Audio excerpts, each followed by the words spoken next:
yo no cometí a nadie he robado. Organización criminal. Hay una mafia en el Ministerio de Transportes y Comunicaciones enquistada en el gobierno, conformada por el presidente Pedro Castillo Terrones. El breve gobierno de Pedro Castillo no dejó los avances prometidos en cuanto a educación, salud y mucho menos economía. Sin embargo, lo que sin duda sí dejó de herencia fue un importante desfalco en materia de corrupción.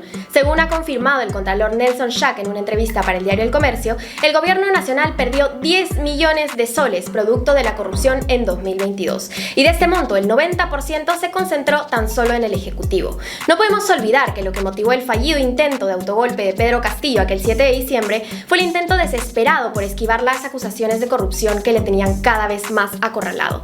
Recordemos que además de las acusaciones por corrupción y lavado de activos que tenía frente al Congreso, la Fiscalía de la Nación ya lo investigaba por delitos de organización criminal, tráfico de influencias, colusión agravada y delitos contra la administración pública bajo el delito de encubrimiento personal y contra la tranquilidad pública.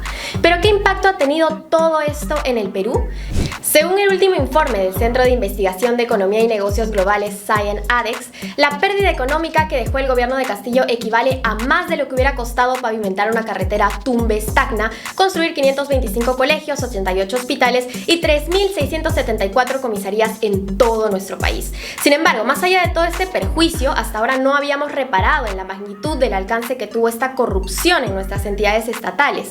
Hemos visto exfuncionarios como Heiner Alvarado o Bruno Pacheco enfrentarse a la justicia o incluso huir de ella, como es el caso de Juan Silva.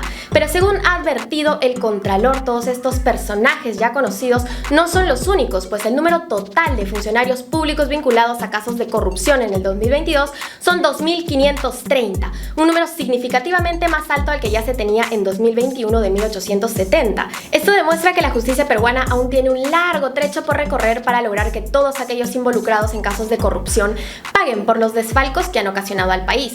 Un avance hacia esto sin duda es la reciente denuncia constitucional presentada por la Fiscalía en contra de 4 de los congresistas de Acción Popular vinculados al caso de corrupción de los niños, en el que se apoyaba al gobierno de Castillo a cambio de obras en sus regiones. Si bien el fin del gobierno de Pedro Castillo significó un factor esperanzador para muchos sectores económicos del país, no se debe dejar de lado el seguimiento a las investigaciones que Castillo tiene ante la Fiscalía, como el caso del puente Tarata 3, los ascensos de las Fuerzas Armadas, la fuga de funcionarios de su gobierno o la compra de biodiesel a Heaven Petroleum Operators. Investigaciones que en los últimos meses se han ralentizado debido a su destitución y a la prioridad que ha tomado su proceso judicial por el delito de rebelión y conspiración producto de su golpe de estado fallido por el que actualmente se encuentra en prisión preventiva.